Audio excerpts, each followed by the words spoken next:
kitchen. So what happened, I'm back in my parents' place where I grew up. And in the dream, I wake up at 1 a.m. And my mother comes in and asks me, hey, Joel, would you like late night dinner? And I'm like, okay, sure. It's fine. And she gets in the kitchen and starts cooking like a plate of pasta with ketchup on it. And I start eating it, and I'm like, this tastes really sweet. What's going on here? And she put strawberry jam instead of ketchup, except it looked like ketchup. And I'm like, something's fucked up here. Like, I don't want to like say anything. It's like, oh, food, I guess. But my mother's acting super fucking weird. And my dad's nowhere to be seen. And she's just acting weird. And I'm like, okay, she's like, just go back to sleep. Go back to sleep. Sleep a lot. You know? And I'm like, right. So I go back to bed, finish my meal, lay down. And it's like, yeah, by the way, I don't want you out of your room.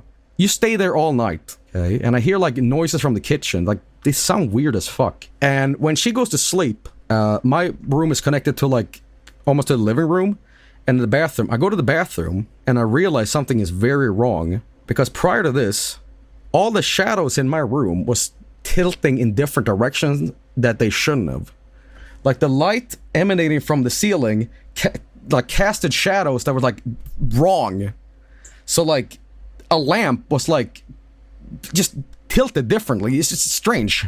It looked like one of those like German impressionist movies from like the early 1900s. Like, it was just bizarre.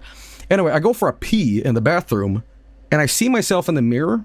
I'm standing there, but behind the mirror reflection is not our apartment, because I realize that's not my mom. It's some entity that has abducted me in the middle of the night, and our apartment is actually like a spacecraft.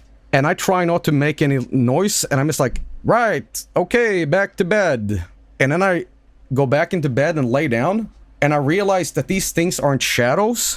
These shadows that I'm seeing is actually like people trapped in the wall, slowly moving around. And these are other people that have been gotten abducted. That was my dream. Very strange. But yeah, fucking crazy. But what you can take away from that is that, yeah, my mother fed me like strawberry jam on pasta instead.